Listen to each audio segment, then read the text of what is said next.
rahmat serta hidayahnya kita bisa berkumpul di tempat ini di lab bahasa Islam Bondowoso dalam keadaan sehat walafiat untuk menghadiri acara kami bertiga CGP Angkatan 7 kelas 243A Kabupaten Bondowoso, yaitu desiminasi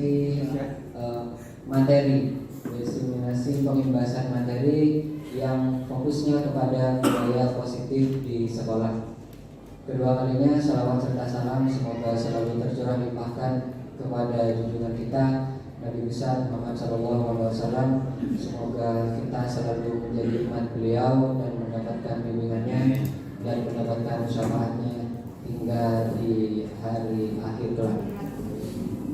Ketiga kalinya untuk acara ini marilah kita buka dengan bacaan umum kitab. Semoga acara demi acara berjalan dengan lancar dan memberikan manfaat yang besar untuk kita semua. Alhamdulillah wa kullu niyatin shalihah al-Fatihah.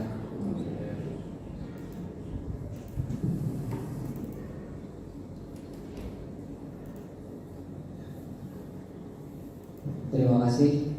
Selanjutnya sebelum acara inti dimulai, kita sambutan yang akan disampaikan oleh Bapak Kepala SMK Negeri 4 Bondowoso kepada Bapak Samsudin SPD MPD. Kami persilakan.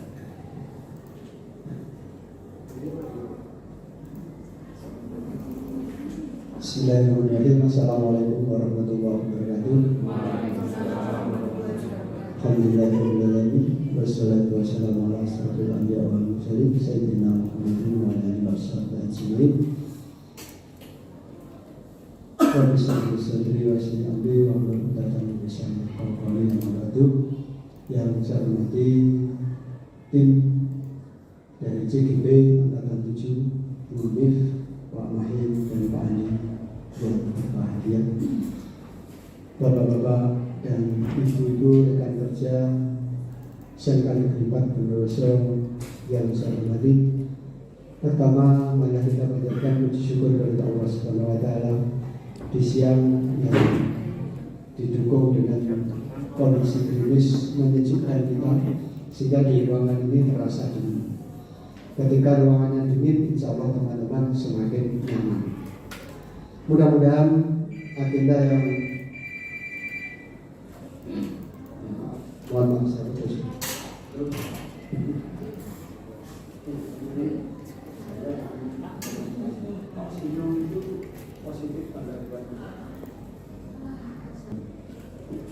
Sekwan, Sekretaris Dewan.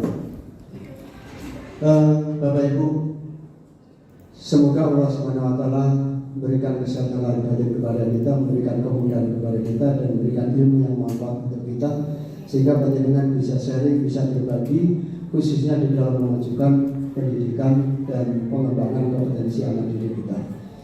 Amin ya rabbal alamin. Tak lupa salawat dan salam kita aturkan kepada Tuhan kita Nabi Muhammad SAW serta keluarga, para sahabat dan kita semuanya. Semoga dengan kita bersalawat akhirnya mengantarkan kita kepada keselamatan di akhir zaman di dunia wal akhirat. Amin ya rabbal alamin. Bapak Ibu yang saya hormati, mohon maaf kalau tadi Bu Dina sempat kok lama Pak ya. Jadi hari ini agenda saya agak banyak karena tadi harus hadir di Jember. Kaitannya saya ingin meningkatkan kompetensi teman-teman dari kesehatan, dari keperawatan. Harapan kami tahun ini ada sosialisasi dan teman-teman keperawatan mau tidak mau harus ikut yang namanya uji asesor. Sehingga harapan kami teman-teman nanti resmi menjadi penguji, dan yang saya minta itu LSP3 yang mengarah pada keterampilan. Sehingga harapan kami selangkah lebih maju, jangan hanya menerima bantuan PK-nya, tapi kita tidak mau berubah. Nah, hari ini kita bersama-sama telah dirintis oleh beliau bertiga, Munif, Pak Mahir, dan Pak Edi. Ini adalah yang akan membawa kita, memberi contoh kepada kita. Agen perubahan kurikulum merdeka itu ada di beliau bertiga. Tepuk tangan untuk beliau bertiga. Dan harapan kami karena kita sudah di plotting namanya SMKPK, ya maka harus guru-gurunya nanti siap menjadi guru penggerak. Karena identitas PK itu salah satunya gurunya itu ya ikut CGP. Ya, ini saya terima kasih karena Bu Nif, Pak Mahir dan Pak Andi telah siap mendarma baktikan ilmunya, kesempatannya untuk bisa berbagi. Dan saya terima kasih karena hari ini yang rencana kemarin Bu ya, bisa sharing praktek baik, terutama di sini kalau di judul budaya positif. Budaya positif ini saya garis bawahi. Kami berharap semua kita mau merubah. Dari mana mulanya? Yang budaya positif harus dimulai dari diri kita sendiri. Tanpa kita mau berubah, sulit rasanya sekolah ini akan menjadi agen perubahan ke depan supaya lebih baik. Harapan kami dari yang bertiga ini membangun komunitas, membangun jejaring, dan akhirnya dari 3 menjadi kelipatannya, dari kelipatannya berlipat lagi, sehingga insya Allah Bapak Ibu diberikan kesehatan oleh Allah, diberikan kemudahan oleh Allah, dan dengan guru penggerak insya Allah rezeki panjenengan akan semakin barokah. Amin ya rabbal alamin. Semoga kita diberi panjang umur yang barokah, diberikan rezeki yang barokah, dan akhirnya kita bersama keluarga kita sejahtera lahir dan batin. Terima kasih sekali lagi karena bukan hanya labelnya guru penggerak, tapi hari ini sudah mau sharing praktek baik tentang budaya positif. Oleh karena itu harapan kami, Bu Nif, Pak Mahir, jangan berhenti dan Pandi hanya dengan CGP. Selesai menyelesaikan modul, selesai menyelesaikan tugas, terus berhenti sampai di situ. Teruslah berinovasi, teruslah berkreativitas, dan teruslah untuk maju bersama-sama teman-teman kita yang ada di SMK Negeri 4. Insya Allah kita tidak tahu siapapun pemimpinnya, yang jelas namanya penggerak ini harus bisa menggerakkan roda yang kurang bisa bergerak. Dan mudah-mudahan pemerintah senantiasa ke depan memperhatikan panjenengan semuanya. Jadi itu Bapak dan Ibu, inti daripada, mudah-mudahan saya tidak salah menafsirkan. Kemudian motonya ya singkat saja, bekerja cerdas, bekerja keras, bekerja tuntas. 3 itu yang harus kita pegang, dan itu harus kita mulai dari diri kita, Bapak Ibu. Budaya literasi itu harus dikembangkan, terutama karena di perencanaan berbasis data itu kita lemah di literasi numerasi. Apapun di situ harus kita jadikan sebagai pangkal untuk bagaimana memulai supaya anak-anak kita tidak lemah lagi di numerasi. Teman-teman guru matematika ya bagaimana berupaya. Ayo kita berinovasi, walaupun sedikit, walaupun kecil, tapi kalau itu memang ada yang menuju pada perubahan positif, lakukan. Pak Edi, Bu Ita, Pak Angga, monggo itu bersama-sama. Harapan kami sekali lagi, oke, hari ini kita punya teman 3 orang yang sharing praktek baik, diseminasi. Setelah beliau menyelesaikan berapa modul? Baru 1 modul. Baru 1 modul Bapak Ibu. Ya, ini 3 bulan. Untuk angkatan awal itu ini angkatan ke-7 ya.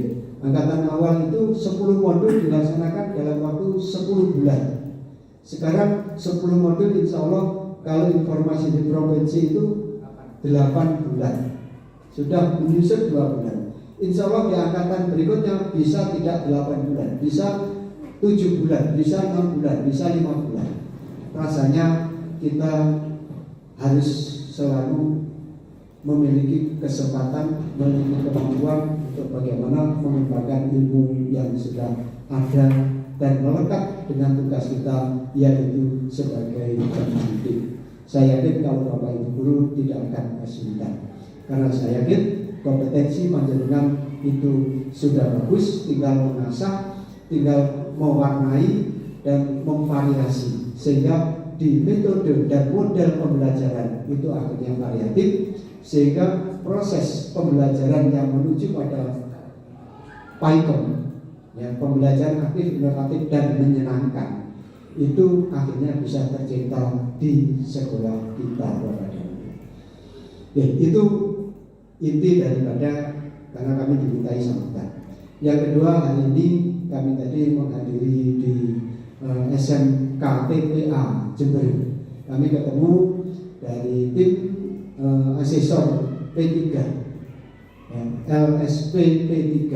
Nah, ini kami ingin menghadirkan ke sini nanti sosialisasi kepada teman-teman, dan harapan kami nanti teman-teman bisa mengakses programnya. Dan saya senang jika Bapak Ibu nanti berminat untuk menjadi asesor, sehingga ketika uji kompetensi, ya, kita bisa menguji sendiri. Kalau LSPP 1 kita hanya bisa uji siswa kita sendiri. Kalau itu LSPP 2 itu bentukan dari dinas, kita masih terbatas. Tapi kalau LSPP 3 penjaringan bisa mengembangkan, selain menguji siswanya sendiri, bisa menguji siswa dari sekolah lain.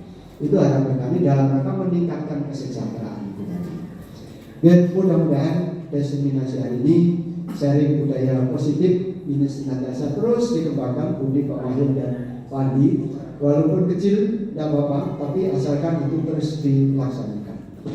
Siap kita berubah bersama Bapak Ibu ya?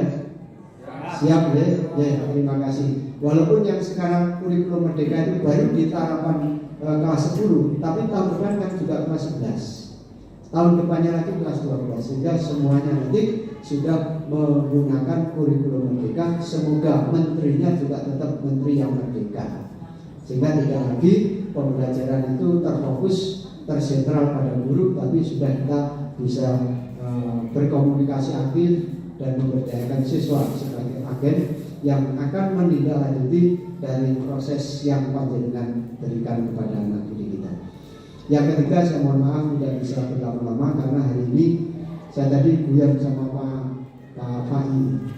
Menjelang pensiun itu ujiannya besar. Saya di sini diuji kesabaran. Dan saya tadi harus koordinasi dengan BPD, harus koordinasi dengan pihak-pihak terkait. Hari ini saya diundang oleh cabang dinas kaitannya dengan status teman kita yang belum jelas. Tapi hari ini saya pastikan beliaunya ada di Bogor. Dan itu saya kontak dengan keluarganya tadi malam, dan saya perintahkan keluarganya untuk segera komunikasi dengan keluarga di Bogor. Itu hanya firasat sebenarnya. Saya tanya kok belum tahu. Sudah saya bilang, mohon maaf Bu, panjenengan sekarang komunikasi dengan keluarga Bogor dan Jakarta. Barangkali menurut petunjuk orang yang pintar itu mengarah ke arah barat dan masih di Pulau Jawa. Saya cuma begitu. Akhirnya ditelepon betul, dan setelah itu balik telepon, ya Pak, alhamdulillah ternyata betul di sana ya. Ya sudah. Bapak kok tahu? Saya tidak tahu Bu, tapi hanya firasat. Ya karena saya berguru pada Buddha. Tapi saya belum membaca surat kiamat, belum. Ya mudah-mudahan kita diberikan kemudahan Allah, dilindungi Allah, dan teman kita yang masih hilang segera disadarkan dan bisa kembali bertugas kembali. Saya kira itu saja. Saya mohon maaf Pak Mahir, Budi dan Andi, teman-teman. Saya jam ini harus menghadap kepala cabang dinas dan menjelaskan kronologi kejadian hingga saat ini. Karena kalau saya tidak memproses, maka saya yang diproses. Bisa menurunkan satu tingkat dari pangkat saya, atau menurunkan dari jabatan yang sudah saya buat. Ya ini saya katakan ujian sebelum lulus. Gitu ya. Nah ini LSP P3. Ya. Mudah-mudahan tidak ada masalah, dan hari ini komunikasi kami bisa berjalan baik. Kalaupun nanti terakhir itu deadlock, saya juga akan meluncur ke lokasi yang sudah saya ketahui tanpa sepengetahuan Pak Edi. Oke. Terima kasih. Assalamualaikum warahmatullahi wabarakatuh.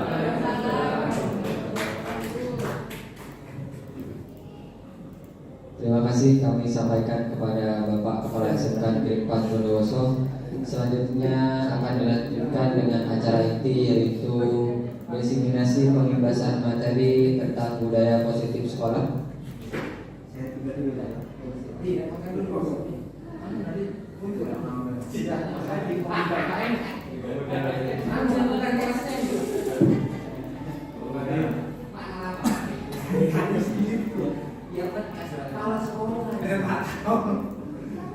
Untuk materi yang pertama akan disampaikan oleh Bapak Mahendra Pramana. Kepada beliau kami persilahkan.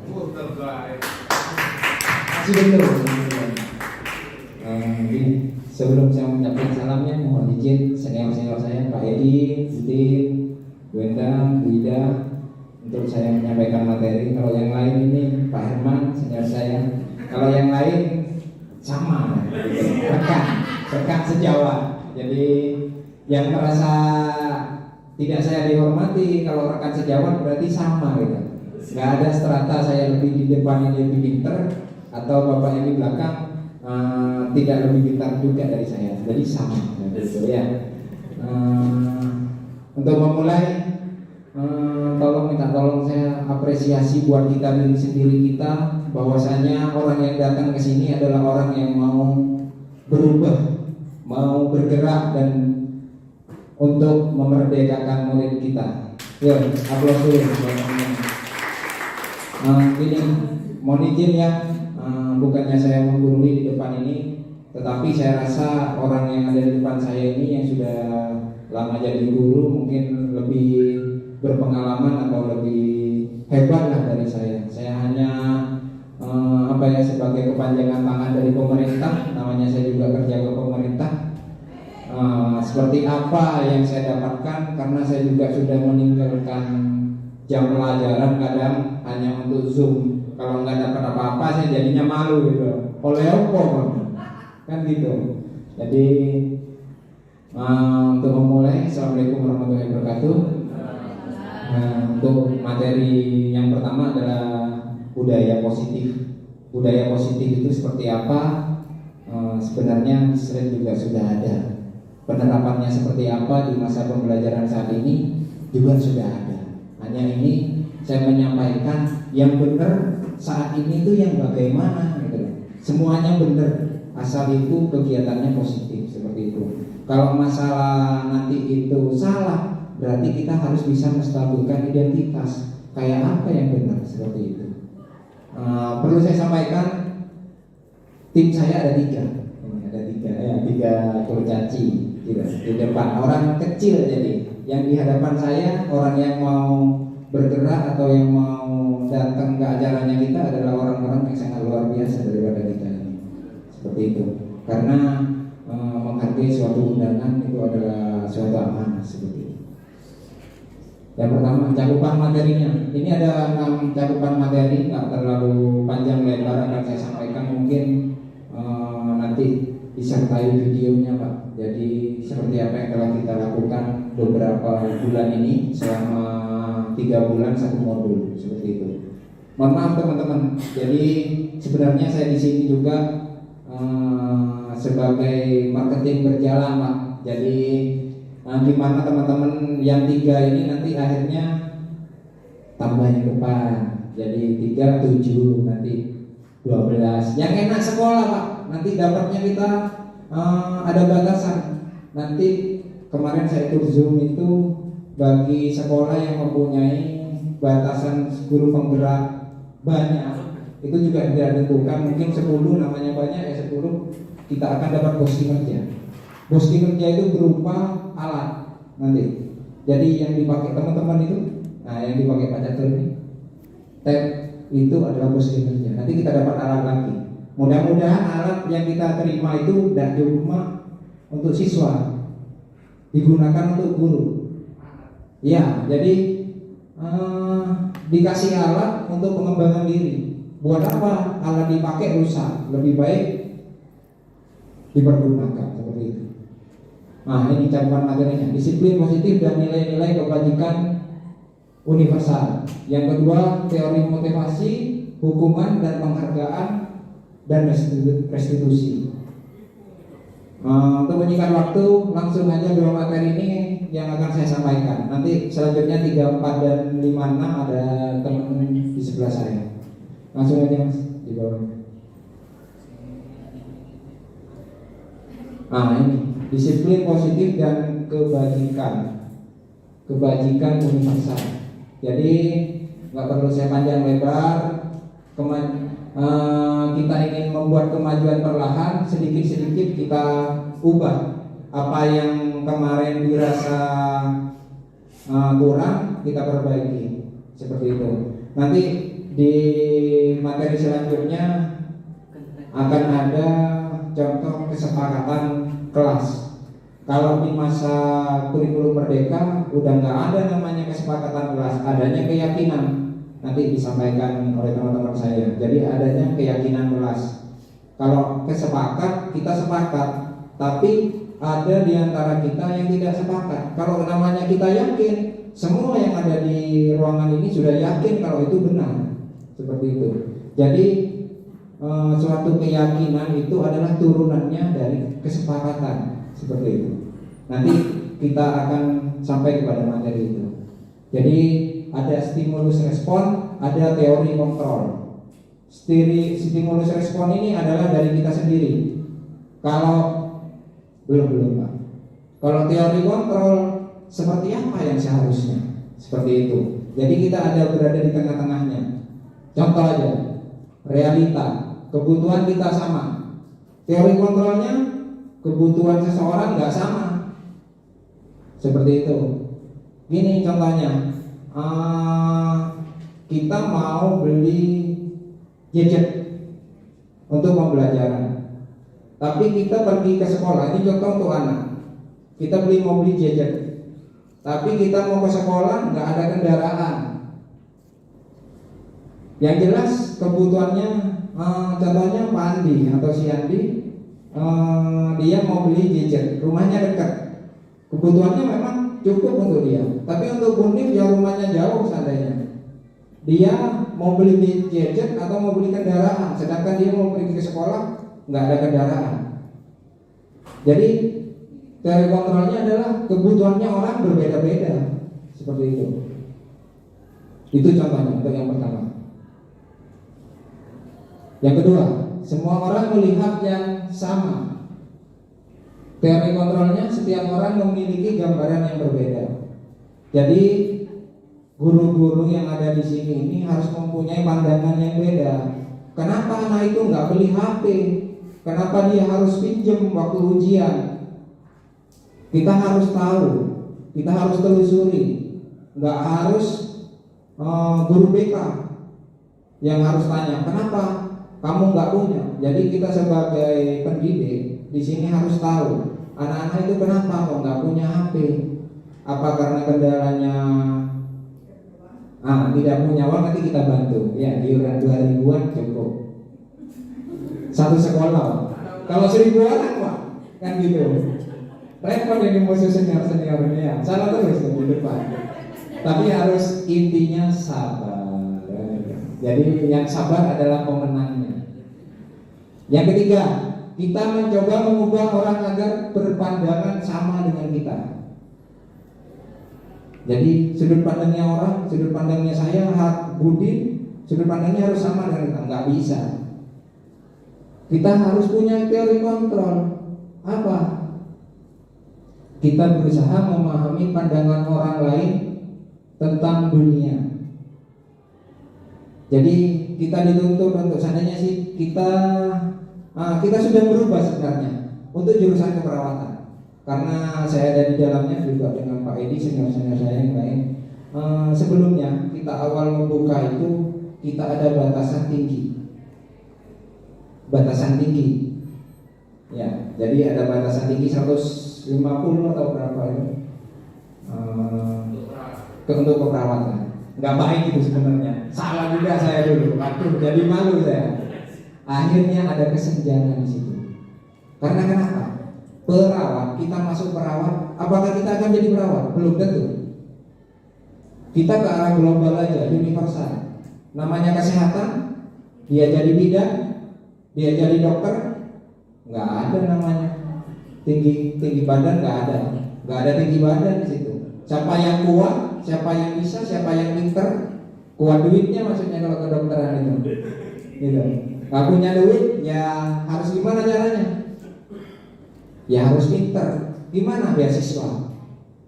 Jadi sudut pandangnya kita harus begitu. Selanjutnya, orang lain bisa mengontrol saya. Teori kontrolnya, hanya Anda yang bisa mengontrol diri Anda. Jadi yang mengontrol diri kita sendiri itu adalah Anda sendiri atau siswa sendiri. Contoh, dia dipaksa dengan orang tuanya untuk masuk ke perawatan. Pernah kejadian ini juga. Setelah dia keluar,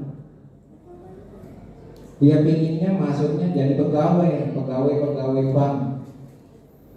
Nah, mungkin Pak Edi juga tahu, Bida Sonya pernah tahu.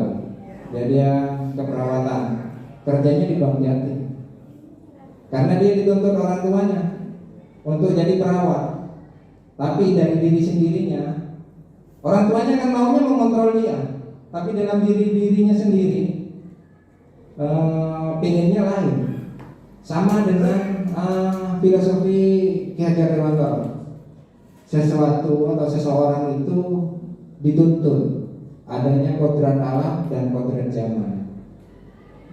Kalau kodrat alam, seorang anak itu dia sudah punya kodrat alam untuk berjalan tanpa kalau guru atau orang tuanya sama dengan kita menuntun anak-anak, dia mau belajar atau gimana, atau dia hanya datang duduk diam saja. Guru ini sama dengan orang tua, tugasnya menuntun. Jadi kalau anak-anak bayi, dia itu sebenarnya dia sudah punya kodrat untuk bisa jalan, kecuali yang cacat loh ya. Jadi tugasnya orang tua mau kemana, dia tuntun aja. Akhirnya dia bisa jalan sendiri. Seperti itu. Saya bisa mengontrol orang lain, Anda tidak bisa mengontrol orang lain. Sudah pernah kejadian, nggak usah kasih contoh ya. Karena pernah kejadian juga di antara kita seperti itu. Jadi yang bisa mengontrol kita adalah kita sendiri. Meskipun kita punya batasan, yaitu suatu tata tertib seperti itu. Lanjut. Pemaksaan pada saat bujukan gagal. Teori kontrolnya adalah kolaborasi, menciptakan pilihan-pilihan baru. Ini hampir sama dengan bawahnya, model berpikir menang atau kalah. Jadi di saat posisi kita membelajarkan atau belajar, di saat proses belajar mengajar, nggak ada namanya menang dan kalah. Win-win solution. Seperti saat ini Bapak Ibu guru menghadiri kegiatan kami untuk mengembangkan anak-anak di saat pembelajaran. Gimana caranya sehingga kita mempunyai teori kontrol berpikir menang dan menang? Kasih tugas, sudah selesai. Kita menang, kita dapat materi, anak-anak sudah bisa mengerjakan tugas atau menerima pembelajaran dari kita. Seperti itu. Lanjut Mas. Nah ini disiplin. Kalau kita ngomongin disiplin berarti merdeka. Kalau ada merdeka berarti disiplin. Jadi kalau sudah merdeka kita harus disiplin. Disiplin diawali dari diri sendiri. Seperti itu. Jadi kalau katanya ilmuwan ini di sini benar, hampir sama dengan apa yang saya sampaikan di situ. Kalau ada kata merdeka harus ada disiplin. Disiplin dimulai dari diri sendiri. Itu katanya Ki Hajar Dewantara. Kalau yang sebelah kanan saya nggak mau baca, saya takut diketawai Pak Edi. Jadi saya baca bahasa Indonesianya aja. Jadi merdeka itu artinya tidak hanya terlepas dari perintah, akan tetapi juga cakap untuk buat memerintah diri sendiri. Seperti itu. Jadi dimulai dari diri sendiri. Seperti itu. Lanjut Pak. Nilai kebajikan universal. Wah banyak sekali di sini. Tenggang rasa, rendah diri, toleransi, disiplin, yang tadi itu. Terus rajin menabung katanya anak-anak, rendah diri sudah, toleransi sudah, tengah rasa dan lain-lain sudah. Akhirnya nilai-nilai yang ini selanjutnya di kurikulum Merdeka sudah dikerucutkan kembali dengan yang namanya P5 isinya. Jadi dari banyak kebajikan-kebajikan universal itu dipayungi di atasnya teman-teman itu namanya P5. P5-nya itu isinya apa? Saya rasa teman-teman yang ada di sini juga sudah tahu. Yang pertama itu beriman dan bertakwa kepada Tuhan Yang Maha Esa. Lanjutnya ada Mas. Jadi itu beriman dan bertakwa kepada Tuhan Yang Maha Esa, mandiri, bernalar kritis, berkebinekaan global, bergotong royong dan kreatif. Mungkin saya akan menitik beratkan kepada bernalar kritis. Ini yang dituntut. Bagaimana kita sebagai guru selayaknya kayak saya ya, saya rasa saya juga masih menerapkan pembelajaran yang konvensional. Jadi yang bapak saya gunakan waktu bapak saya mengajar, seperti itu. Jadi gimana caranya peserta didik atau murid-murid saya itu ngikutin saya aja. Jadi kalau saya bilang berdoa, ya berdoa. Kalau saya jadi untuk sekolah penggerak nantinya yang jelas PK itu adalah sekolah penggerak.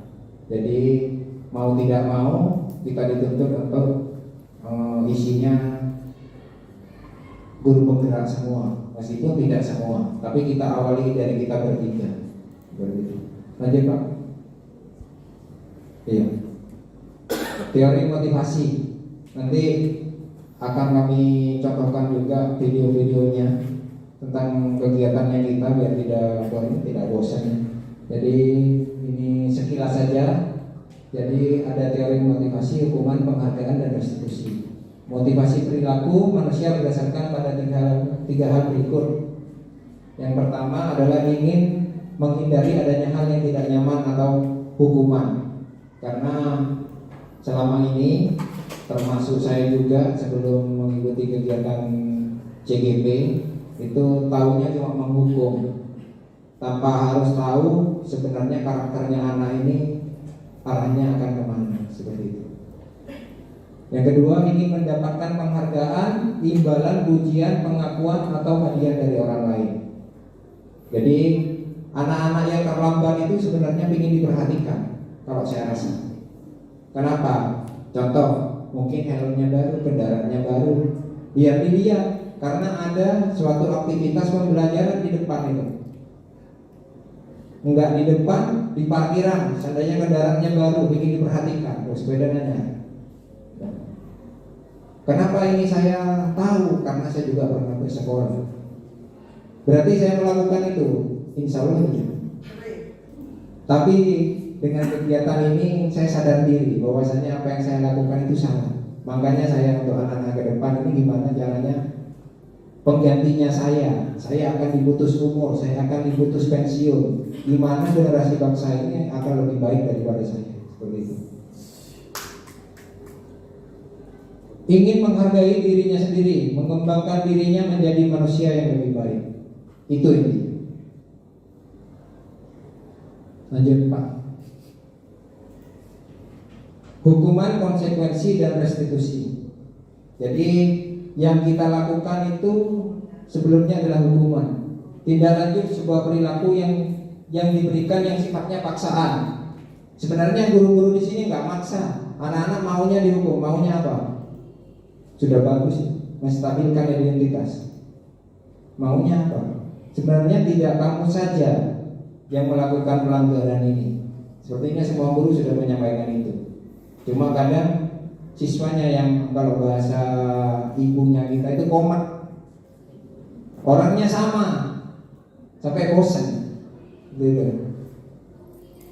Konsekuensinya tindak lanjut sebuah perilaku yang diberikan yang sifatnya adanya kesepakatan, yaitu dipayungi aturan. Aturannya kita sudah ada.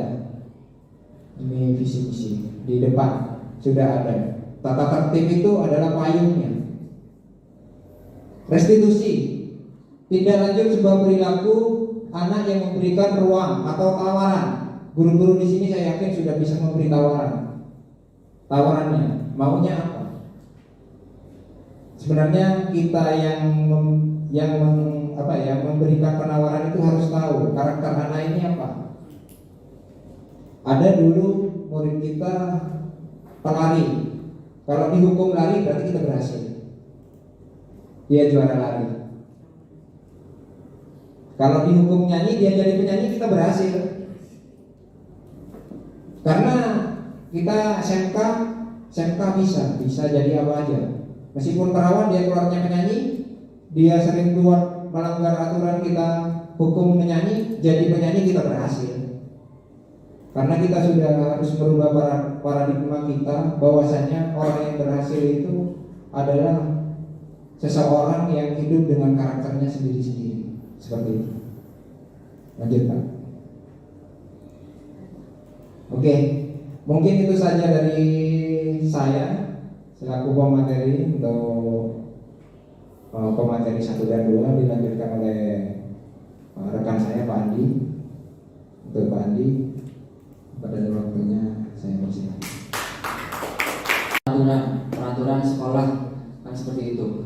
Tapi dengan setelah mempelajari modul-modul dari CGP ternyata dikembangkan lagi. Jadi ada satu yang lebih universal, yang sifatnya lebih umum dan lebih general, dan itu yang memayungi peraturan-peraturan itu, seperti itu.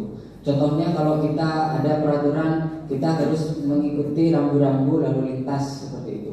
Itu adalah satu bentuk suatu peraturan yang kita ketahui bersama. Akan tetapi ketika kita tidak mempercayai nilai-nilai yang ada di dalam peraturan itu, maka kita tidak selamanya akan mengikuti peraturan tersebut.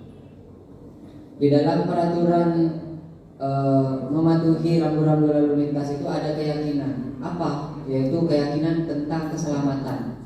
Kalau kita memegang teguh keselamatan itu, dimanapun, mau ada polisi, mau tidak ada polisi, karena kita percaya bahwa kita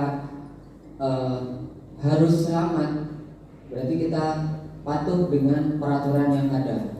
Itu yang dimaksud dengan keyakinan kelas atau keyakinan sekolah. Jadi mari kita mulai sekarang kita berpindah paradigma kita, mulai kita geser ke sesuatu yang sifatnya lebih universal, yang lebih memayungi peraturan-peraturan itu, supaya anak-anak itu bisa percaya, bisa memegang teguh nilai-nilai kebajikan universal yang mereka ingin kembangkan pada diri mereka, supaya mereka menjadi karakter yang lebih baik, seperti itu. Jadi keyakinan kelas ini bisa kita mulai contohnya dengan kerapian, juga ketertiban, seperti itu. Jadi keyakinan-keyakinan itu yang perlu kita kembangkan kepada anak. Kemudian untuk keyakinan kelas, kita bisa membuatnya dengan prosedur-prosedur pembuatan keyakinan kelas. Next Pak. Prosedur pembuatan keyakinan kelas itu biasanya kita langsung musyawarahkan dengan anak-anak. Jadi kita berdiskusi dengan anak-anak, kira-kira yang baik untuk kelas kita itu apa. Jadi antara satu kelas dengan kelas yang lain itu bisa saja keyakinan kelasnya berbeda, karena kesepakatan yang mereka buat juga akan berbeda, seperti itu. Jadi keyakinan kelas ini sifatnya abstrak karena berupa nilai tadi. Kemudian setelah bermusyawarah kita mendapatkan satu nilai-nilai, ada beberapa nilai. Kemudian beberapa nilai itu mana yang mau kita prioritaskan, mana yang mau kita dahulukan. Kalau kita dalam kelas, karena yang menjadi keresahan kita adalah tentang kebersihan contohnya. Berarti yang kita dahulukan nilai-nilainya adalah nilai-nilai kebersihan seperti itu. Nah, setelah nilai-nilai kebersihan itu disepakati, maka kita setelah itu membuat kesepakatan dan anak semua anggota yang ada di dalam kelas itu menandatangani kesepakatan itu, keyakinan kelas itu, dan kemudian setelah ditandatangani, ditempel, dijadikan sebuah sesuatu yang membuat mereka ingat ketika mereka masuk ke dalam kelas. Oh iya, saya berarti harus berpegang teguh pada ini, seperti itu. Jadi itu yang dimaksud dengan keyakinan kelas atau keyakinan sekolah dalam lingkup yang lebih luas. Kemudian ketika keyakinan itu sudah tercapai, sudah ada perubahan ke arah yang lebih positif dalam perilaku atau sikap anak-anak, maka kita perlu berpindah kepada keyakinan yang lain lagi. Mungkin ada keresahan yang lain. Contohnya kita akan berpindah pada, setelah kebersihan, kita berpindah kepada keamanan, seperti itu. Kita berpindah lagi kepada nilai-nilai yang lain yang sifatnya universal. Itu yang dimaksudkan dengan keyakinan kelas atau keyakinan sekolah. Selanjutnya ada kebutuhan dasar manusia dan dunia berkualitas. Nah, tadi di materi 1 dan 2 Pak Mahir sudah menyampaikan untuk menuju perubahan yang positif itu kita harus merubah paradigma berpikir kita dari yang awalnya kita berpegang teguh pada paradigma berpikir stimulus respon, kita harus berpindah pada teori kontrol. Nah, kita harus, tadi disebutkan di teori kontrol itu kita harus mengetahui apa yang menjadi motivasi seorang siswa itu melakukan sesuatu. Jadi setiap perilaku anak, baik itu baik atau buruk, apabila anak melakukan sebuah pelanggaran, mari kita tanyakan terlebih dahulu apa motivasinya, apa alasan anak melakukan kegiatan tersebut. Nah, hubungannya dengan materi saya, ketika kita tahu alasan siswa melakukan suatu tindakan, biasanya itu ada hubungannya dengan kebutuhan dasar manusia. Jadi kebutuhan dasar manusia ini ada 5. Yang pertama adalah tentang kebutuhan bertahan hidup. Contohnya kadang-kadang anak tidak ikut pelajaran, tidak ada di kelas, tahu-tahu ada di kantin. Nah, ya. Jadi kita tanyakan terlebih dahulu, kenapa kamu kok keluar kelas? Ditanyakan, iya Pak, karena saya lapar Pak, jadi saya ke kantin makan dulu. Nah, itu yang perlu kita jadikan kebutuhan dasar manusia, kebutuhan bertahan hidup. Itu adalah contoh yang pertama. Itu yang kedua, kebutuhan untuk merasa diterima. Kadang anak tidak diterima, tidak aktif di dalam kelas karena mereka tidak diterima oleh teman-temannya. Jadi kita harus mencari solusi bagaimana caranya anak tersebut diterima oleh teman-temannya sehingga dia juga bisa belajar dengan nyaman dan aman di kelasnya, seperti itu. Untuk yang ketiga, kebutuhan penguasaan atau pengakuan atas kemampuan. Nah, ini biasanya untuk anak-anak yang pintar, kadang-kadang mereka lebih aktif atau juga ngomongnya lebih banyak daripada yang lainnya karena mereka ingin diakui, saya ini pintar. Nah, seperti itu. Jadi itu juga harus kita sadari. Untuk yang keempat, kebutuhan akan kebebasan. Kadang anak kita harus bisa memfasilitasi anak itu dalam pembelajaran, kebebasan mereka untuk belajar. Kadang anak ada yang nyaman belajar di luar, ada anak yang nyaman ketika mereka membaca teks, seperti itu. Jadi kita harus memberikan pilihan kepada anak, jadi supaya pembelajaran itu tetap berpihak kepada siswa atau berpihak kepada murid. Untuk yang terakhir, kebutuhan akan kesenangan. Jadi pembelajaran kita juga harus memfasilitasi, selain memfasilitasi kepada kompetensinya, juga harus memfasilitasi kepada aspek kesenangan. Jadi supaya anak itu belajar di dalam kelas itu happy. Jadi kalau happy, jadi dia merasa enjoy, akhirnya meskipun 2 atau 3 jam maka gak akan terasa. Meskipun hanya 1 jam, tapi kalau sudah bosan, tidak enjoy di dalam kelas, akhirnya dia akan bosan dan mencari cara untuk lari dari kelas seperti itu. Untuk yang terakhir, dunia berkualitas. Jadi dunia berkualitas itu adalah sebenarnya imajinasi anak-anak tentang apa-apa yang mereka inginkan. Jadi kebaikan-kebaikan apa yang ada hubungannya dengan nilai-nilai universal, kebajikan universal itu juga. Selain itu juga ada hubungannya dengan kondisi seperti apa yang ada di sekitarnya, guru seperti apa, pembelajaran seperti apa, teman-teman seperti apa yang mereka inginkan. Itu adalah dunia berkualitas yang setiap anak dunia berkualitasnya itu tidak akan sama.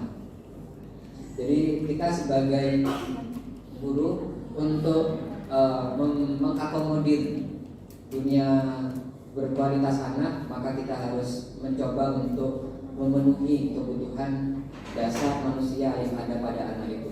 Paling tidak 1 atau 2, meskipun tidak bisa semuanya kita bisa akomodir secara langsung. Dan kemudian tentunya kita sebagai guru, kita ingin mereka memasukkan hal-hal yang bermakna dan nilai-nilai kebajikan yang hakiki, sehingga mereka bisa menjadi manusia yang karakternya lebih kuat daripada sebelumnya. Mungkin itu materi yang ketiga dan keempat. Untuk materi yang kelima akan disampaikan oleh Uni. Baik, terima kasih Pak Andi. Bapak Ibu, mungkin karena tadi juga ada materi tentang kebutuhan dasar manusia, ya salah satu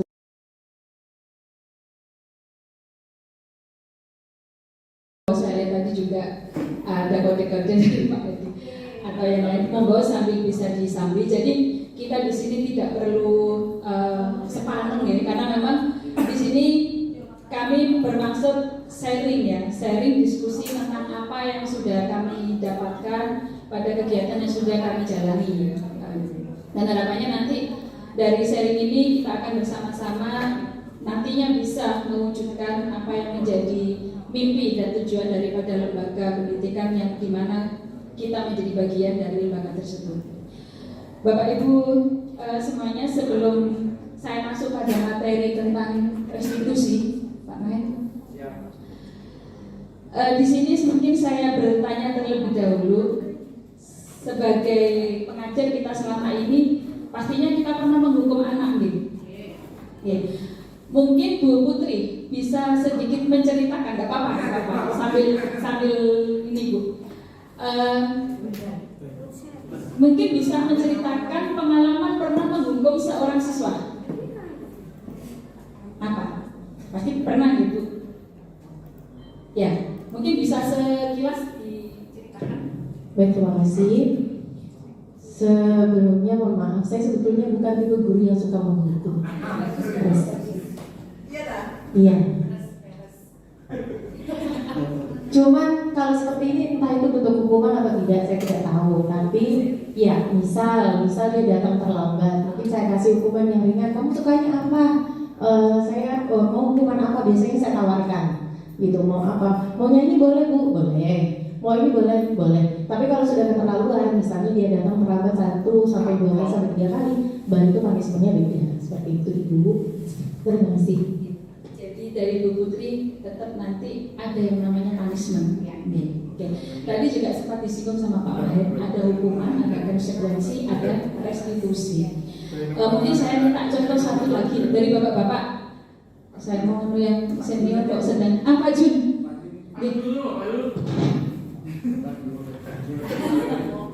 Sama, saya tidak menghukum anak. Baguslah, kita nggak ada guru yang menghukum. Ya, hanya kalau memang tidak kerjakan tugas, tak suruh kerjakan di luar. Oh gitu. Belum termasuk Bu ya. Maksud saya hanya memberi kesempatan kepada mereka untuk melengkapi tugas. Ya, karena tugas kan masuk bagian dari penilaian. Daripada nanti saya ribut pas rapetan, saya sudah kerjakan di luar. Ya. Baik, terima kasih Pak Jin dan juga Bu Putri. Baik Bapak Ibu, di sini sebelum kita bicara tentang restitusi ya, di sini kita sebagai guru itu kita mempunyai posisi ya, di mana dari apa yang sudah kita pelajari, kita itu selama sebagai pendidik, kita terkadang menempati pada posisi di antara 5 ini. Yang pertama, sebagai penghukum, sebagai pembuat merasa bersalah, sebagai teman, sebagai pemantau, dan sebagai manajer. Kalau tadi yang disampaikan, dicontohkan oleh Bu Putri, saya bukan tipe yang menghukum, karena saya nggak pernah menghukum anak-anak. Mereka saya beri, saya suruh nyanyi kalau misalnya terlambat. Kalau misalnya lebih, Bu Putri punishment-nya apa tadi? Apa ya? Kalau di Pak Jun tadi, saya nggak menghukum, tapi saya menyuruh anak-anak untuk mengerjakan tugas di luar, melengkapi tagihan karena memang menjadi kewajiban di Alfa. Ya, nah di sini kita bisa mengukur posisi kita itu di mana. Kalau sebagai penghukum, kita itu cenderung biasanya memang langsung menunjukkan bahwasanya kamu itu melakukan kesalahan besar dan kamu harus melakukan ini sebagai bentuk konsekuensi daripada kesalahan yang kalian lakukan. Mungkin kita pernah satu kali Bapak Ibu bisa nantinya bagaimana mengaplikasikan, oh ya ketika saya mau menempatkan posisi untuk si A ini enaknya posisi saya sebagai apa? Apakah harus diberikan sebagai penghukum karena saking keterlaluan, atau saya tetap memposisikan sebagai teman atau manajer? Nah di sini dari kelima motivasi ini ya, kelima posisi ini Bapak Ibu, ternyata di bagian terakhir itu ada motivasi yang berkembang, ada ekstrinsik, dan yang terakhir intrinsik. Tadi disampaikan Pak Mahen bahwasanya orang berbuat sesuatu itu ada 3 faktor. Yang pertama, karena dia ingin merasa nyaman. Nyaman artinya dilakukan oleh Pak Mahen. Terbaik.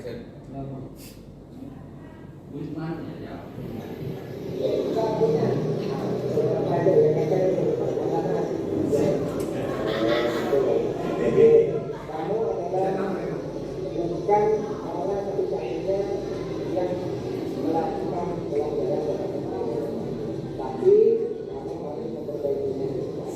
Si bahasa.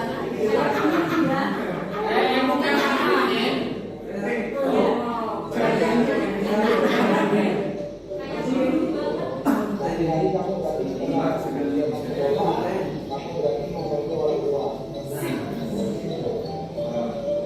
Yang ini adalah kamu berkelas apakah memang siapa bagaimana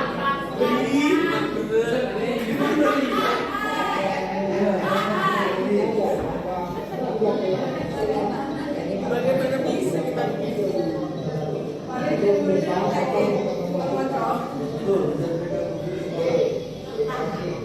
kamu sekarang ini langsung membangun program yang melihatkan apa yang harusnya yang di belakang itu aja yang belakang. Oke,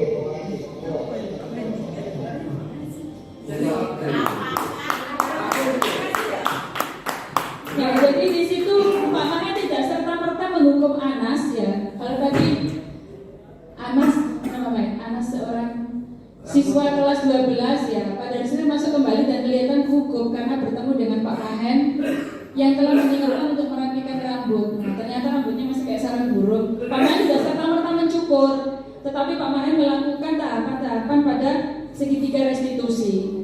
Jadi memvalidasi, kemudian menstabilkan identitas, dan yang terakhir menanyakan masalah keyakinan. Saya kan Bapak Ibu juga sudah sering melakukan hal seperti ini. Cuma kita nggak menyadari kalau ternyata yang sudah kita lakukan, oh ternyata ini bentuk restitusi. Hanya saja mungkin ada beberapa bagian yang terlewatkan. Nah, untuk itu tujuan daripada bagaimana kita menerapkan budaya positif, selanjutnya nanti harapannya ketika kita menemukan seorang siswa yang melakukan kesalahan, kita bisalah bagaimana nantinya tidak serta-merta langsung sekedar menghukum atau memberikan konsekuensi sebagai bentuk tanggung jawab dari pelanggaran yang mereka lakukan, tetapi kita bisa melakukan langkah-langkah ini sehingga siswa itu tidak akan merasa menjadi dia sebagai seorang individu yang gagal karena sudah melakukan kesalahan. Kemudian yang kedua, bisa menumbuhkan satu satu kemampuan dalam dirinya untuk menemukan solusi bagaimana sih mencari jalan keluar dari permasalahan yang sudah dia hadapi, dari kesalahan yang mereka buat, bentuk tanggung jawabnya seperti apa, kita tawarkan kepada mereka maunya apa, terus sekarang kalau sudah begini maunya apa, seperti itu. Harapannya dengan kita mulai bisa menumbuhkan budaya-budaya positif seperti bagaimana siswa dan diri kita sendiri mempunyai motivasi intrinsik, kemudian kita juga bisa menerapkan segitiga restitusi, kemudian bagaimana di setiap kelas yang kita kelola itu anak-anak mempunyai keyakinan kelas. Harapannya nanti akan tercipta satu atmosfer. Jadi kalau ini ada beberapa kali ganti ibu sarana prasarana, itu keluh kesahnya itu kebersihan. Kalau ngomongin publik atau kita ke seperti tempat pariwisata, pendidikan, bank, itu yang pertama itu adalah masalah kebersihan, itu yang sangat memprihatinkan sekali. Kalau ingin bersih, kalau ditanya kemana, kita pergi ke tempat wisata atau ke sekolah, yang dilihat toiletnya dulu, mesti kayak gitu. Kalau sudah toiletnya bersih, mesti wis ame wis. Jadi kebersihan itu benar katanya senior saya itu, sama-sama kebersihan sebagian dari iman. Jadi kalau bersih wis imannya bagus. Jadi sekarang banyak anak remaja, khususnya siswa kita itu membuang sampah bukan di seberang tempat, seenaknya. Ini yang salah gurunya atau sekolahnya atau siswanya, gitu. Kalau kita ngomongin, kita harus mempunyai sudut pandang masing-masing. Apa tempat sampahnya terlalu jauh, akhirnya anak-anak membuangnya di jendela, seperti itu. Apa kurang, tempat sampahnya kurang, akhirnya anak buangnya sembarangan. Kita harus punya suatu pendekatan kepada anak-anak, khususnya gak cuma bagian sarana prasarana, juga guru-guru semua. Apa sih keluh kesahnya tentang kebersihan ini? Akhirnya kita ngambil aksi nyata bahwa tentang lingkungan pada poin yang ini. Jadi kegiatan-kegiatan pembiasaan peduli lingkungan perlu dilatihkan kepada siswa dengan bimbingan guru. Jadi tidak cuma BK, enggak cuma wali kelas, semua guru wajib untuk bisa membiasakan hidup bersih, seperti itu. Jadi tidak harus nodong temennya karena saya nggak wali kelas, saya nggak mau bersih-bersih, nggak boleh gitu. Lanjut Pak, tujuannya menumbuhkan rasa tanggung jawab terhadap lingkungan. Jadi sebenarnya mungkin kita ke depan perlu bank sampah juga. Jadi meskipun kita beberapa kali mencoba gagal, berdiri lagi, coba lagi, namanya kayak undian lah, coba lagi, nanti akhirnya dapat. Jangan menyerah, intinya sabar, katanya Mas Samuel tadi. Terus mengenalkan kegunaan limbah sampah pada murid. Nah, kalau ngomongin ini malu saya. Jadi sebenarnya sebelum saya ikut penggerak, Bu Ida sudah ngomong, ayo Pak gunakan limbah, gitu aja. Saya bilangnya cuma iya, karena menghadapi perempuan, ibu-ibu itu yang nggak pernah salah katanya ya, tapi sering memilih yang salah. Ini nggak pernah, karena wanita selalu benar, tapi kadang banyaknya itu memilih yang salah seperti itu. Jadi saya bilang cuma jawabnya iya, padahal masih belum berjalan. Iya, cuma iya dong. Karena kalau perempuan atau wanita itu kalau sudah diumumi ya itu wis plong, meskipun enggak, gitu loh. Jadi berdasarkan pengalaman tuh, experience is the best teacher, gitu. Membentuk karakter murid melalui kesepakatan kelas, keyakinan kelas. Tujuannya itu. Lanjut Pak. Tolak ukurnya murid bertanggung jawab terhadap lingkungan sekitar. Mudah-mudahan ke depan, meskipun cuma kita personilnya 3 itu kita awali Pak. Meskipun sebenarnya Bapak Ibu guru yang ada di sini ini sudah mengawali. Cuma sombongnya kita gitu. Sombongnya kita. Cuma dilihat Pak Sam katanya Pak Mahir ini Pak Andi gitu terus. Padahal guru-guru ini lebih hebat daripada kita. Jadi jangan melihat dari covernya Pak Andi ya. Sebenarnya teman-teman banyak yang sudah bekerja meskipun mereka itu tidak ikut CGP. Jadi belum tentu yang CGP di depan ini lebih hebat daripada teman-teman yang ada di depan saya. Lanjut Pak. Dukungan yang dibutuhkan, kerjasama. Hari ini nih, ini kerjasama kita. Jadi kedatangan Bapak Ibu di sini saya apresiasi, saya terima kasih sama sekali. Ini adalah sebuah dukungan sudah. Di awal itu suatu dukungan. Saya rasa itu. Jadi dukungan itu nggak perlu kita pungut sampah dulu, enggak. Yang penting teman-teman tahu apa maksud dari kami bertiga ini di sini. Itu sudah salah satu bentuk dukungan yang luar biasa. Sarana prasarana di sekolah, ya. Bu Nurul nanti dicek, nanti kan perginya ke saya mesti. Meskipun mohon maaf teman-teman, jadi saya juga sedikit bercerita selama Januari sampai Februari ini saya kelimpungan juga ngurusin teman-teman, banyak yang minta.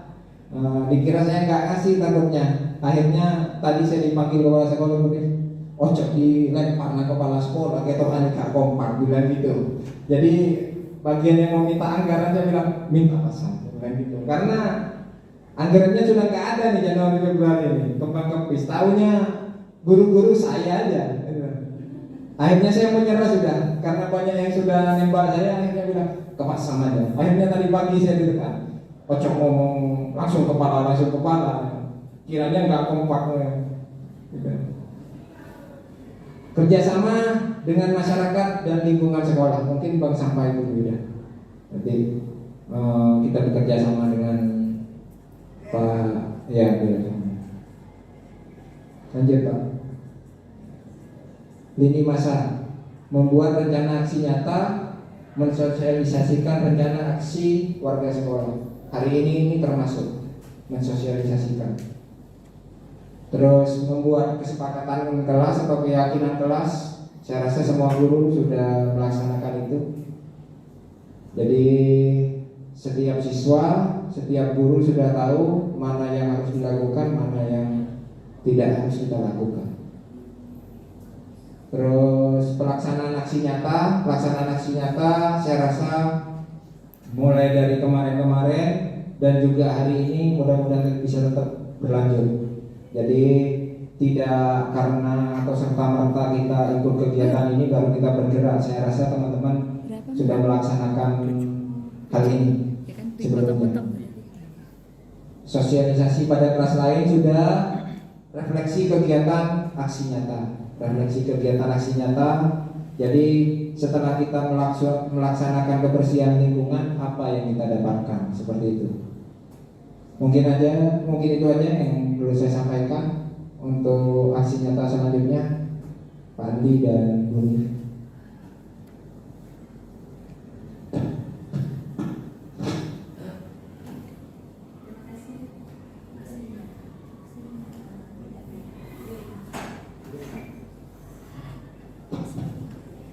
Terima kasih Pak Mahen.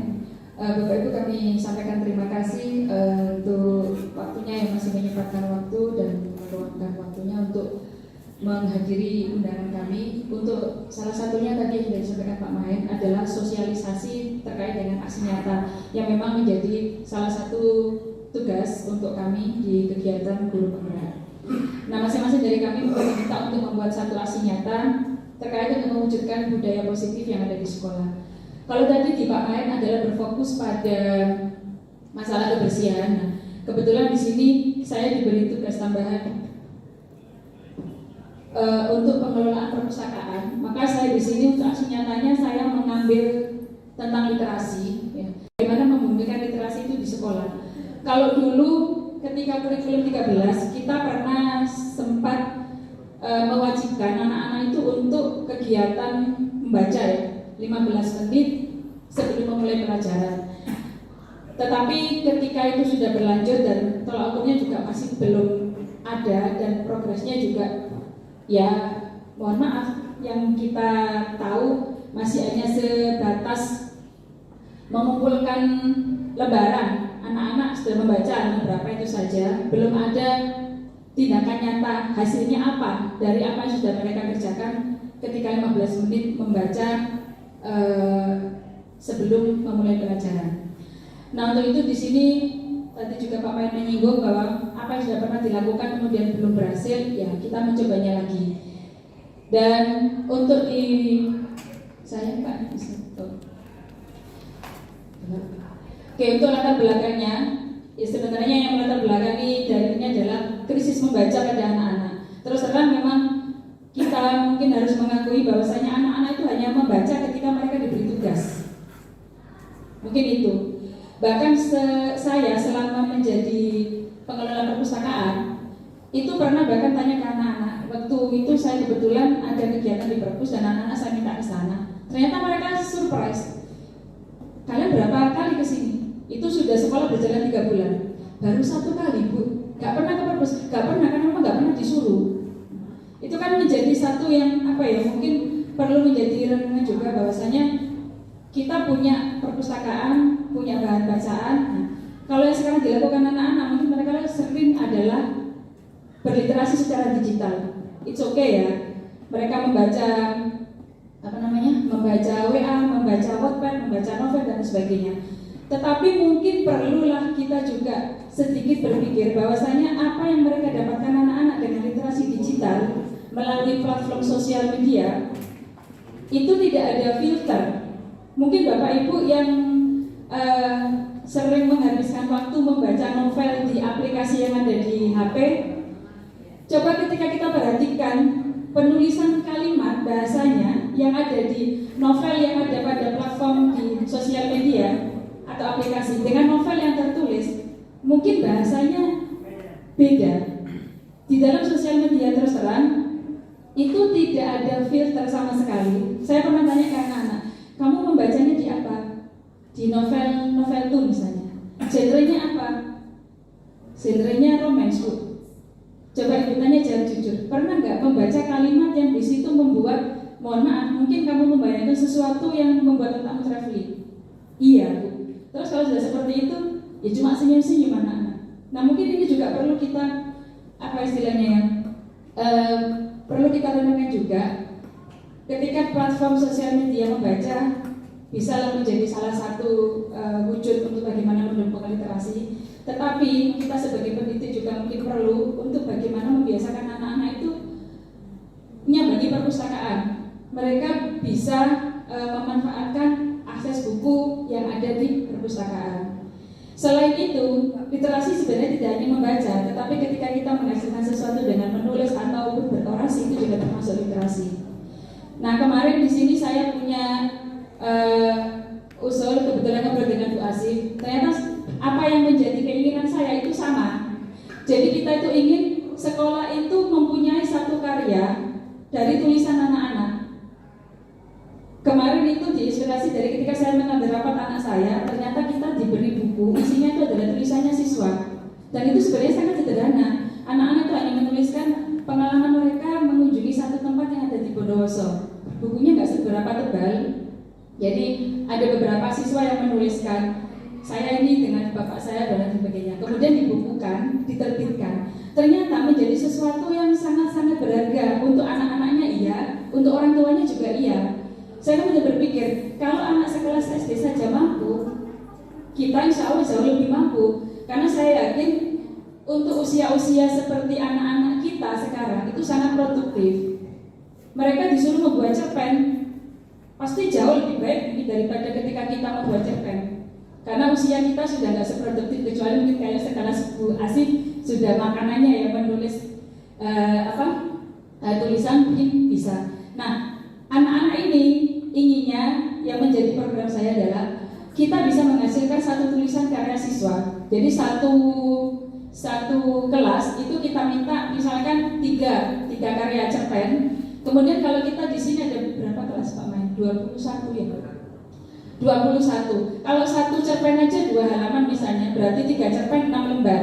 6 lembar dikalikan nanti berapa? 21 kelas. Nah, ketika itu nanti dibukukan, dicetak, insya Allah akan menjadi sesuatu yang satu, menambah bahan pustaka perpustakaan sekolah. Yang kedua juga menjadi satu kebanggaan juga karya anak-anak. Kemudian yang ketiga juga otomatis membanggakan kita juga. Oh, ternyata anak-anak mampu menghasilkan karya. Kalau ini nanti dipisah kelas 10 sendiri, mungkin mereka bercerita tentang pengalaman pertama mereka berada di sekolah, berada di sini. Yang kelas 11 mungkin bisa segmennya adalah pengalaman mereka selama mereka mengikuti prakerin. Insya Allah kan banyak cerita yang bisa mereka tuangkan. Kemudian yang ketiga, apa yang dirasakan oleh anak-anak di kelas 12 itu seperti apa? Mungkin jauh lebih ini ya, karena mungkin mereka lebih matang menghadapi apa harus memilih bekerja atau melanjutkan sekolah atau mungkin hal-hal lain yang mereka alami. Insya Allah banyak ide-ide yang bisa mereka tuangkan dalam bentuk tulisan. Nah, di sini salah satunya adalah itu tujuannya. Ya, bagaimana menumbuhkan motivasi intrinsik, yang kedua membentuk karakter yang gemar membaca dan membudayakan literasi sebagai bagian dari budaya positif. Jadi untuk aksi nyatanya ini nanti harapannya semoga sama Pak Main kalau Pak Main nanti baru sampai ya. Saya juga berharap untuk program penulisan cerpen dari tiap-tiap kelas ini kemudian nanti bisa dibukukan menjadi satu karya yang ber-ISBN, itu bisa terwujud. Sehingga nanti satu menambah nilai sekolah juga untuk ketika kita mau menghadapi akreditasi. Yang kedua memberikan sesuatu yang mungkin bermakna untuk anak-anak, karena terus terang ketika kita mempunyai satu karya kemudian sudah tercetak, itu ada satu kepuasan tersendiri seperti itu. Dan saya yakin juga bisa menjadi kartu yang berharga juga untuk anak-anak ketika mereka lulus nantinya. Oh, ternyata semasa SMA aku lo pernah nulis dan dibukukan. Jadi mungkin mereka akan ada momen yang bisa mereka kenang. Dan itu ada evidennya, ada bukti nyatanya. Ini lo karyaku, meskipun hanya karya keroyokan ya. Aku nulis di situ, tapi ada namaku di situ, ceritaku tertuang di situ, dan itu menjadi kenang-kenangan. Itu bukan hanya cerita saja, tetapi tertulis dan kemudian tersimpan di perpustakaan sekolah. Mungkin itu mimpi saya ya, harapan saya, dan harapannya ya di aksi nyata ini bisa nanti bersama-sama lanjutkan. Untuk itu kami juga butuh kerjasama dari Bapak Ibu. Mungkin nanti bagaimana mulai membiasakan anak-anak untuk ya membaca, kemudian sering-sering ke perpustakaan. Kemudian nanti ketika program ini mau nanti kami mulai, insya Allah akan kami lakukan sosialisasi terkait kegiatan literasi, termasuk ke kelas-kelas. Nanti akan kami dari tim, insya Allah nanti tim literasi, dan kami mohon banyak Bapak Ibu untuk memberikan bimbingan, motivasi dan juga dukungan kepada anak-anak. Oke, mungkin itu yang bisa saya sampaikan untuk program aksi nyata yang dari saya. Selanjutnya monggo ke Pak Ardi. Terima kasih.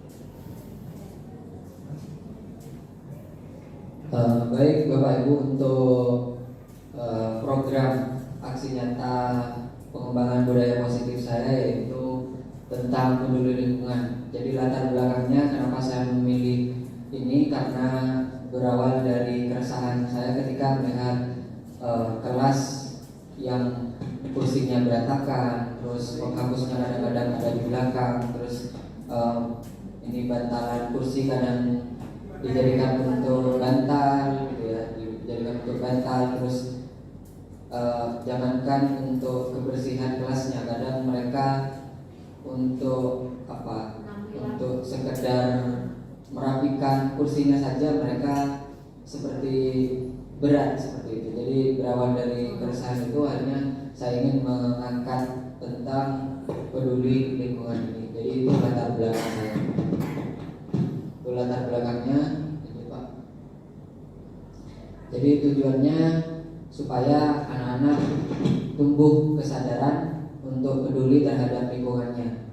Jadi apa-apa yang sekiranya tidak baik ya diperbaiki, yang tidak rapi dirapikan, paling tidak mereka menempatkan sesuatu pada tempatnya. Itu saja mungkin sudah kemajuan yang sangat luar biasa baik bagi anak-anak.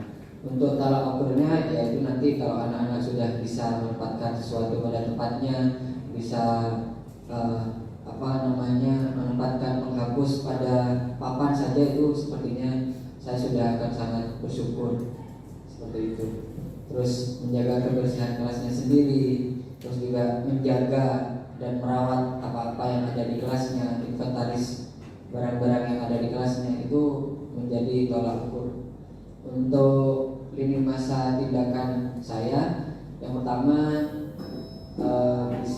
saya akan melakukan sosialisasi seperti ini yang diawali dengan berkonsultasi kepada kepala sekolah. Setelah itu meminta bantuan dari pihak-pihak terkait, khususnya untuk bagian sarana dan prasarana. Kemudian meminta bantuan juga untuk kepada wali kelas untuk membuat sebuah keyakinan kelas tentang peduli terhadap lingkungan mereka. Setelah itu melaksanakan tindakan, aksi nyatanya seperti apa, dan setelah itu ada refleksi, artinya kita mengevaluasi kira-kira dari apa yang sudah kita lakukan itu apa kurangnya, kelebihannya apa, dan apa yang harus kita perbaiki. Untuk dukungan yang dibutuhkan, ya dukungan dari kepala sekolah, dari teman-teman sekalian, dan juga sarana dan prasarana yang ada di sekolah. Mungkin itu saja dari saya. Jadi untuk hari ini materi kami itu, yang pertama kami menyampaikan materi tentang budaya positif, dan yang kedua kami mensosialisasikan tentang program aksi nyata yang akan kami kembangkan, dan khususnya tentang budaya positif itu. Jadi karena sudah selesai semua, mungkin dari Bapak Ibu ada yang ingin bertanya sebelum kami tutup, khususnya untuk budaya positif. Ya, mungkin Bu Ida. Ya, terima kasih. Mungkin bukan suatu pertanyaan, cuma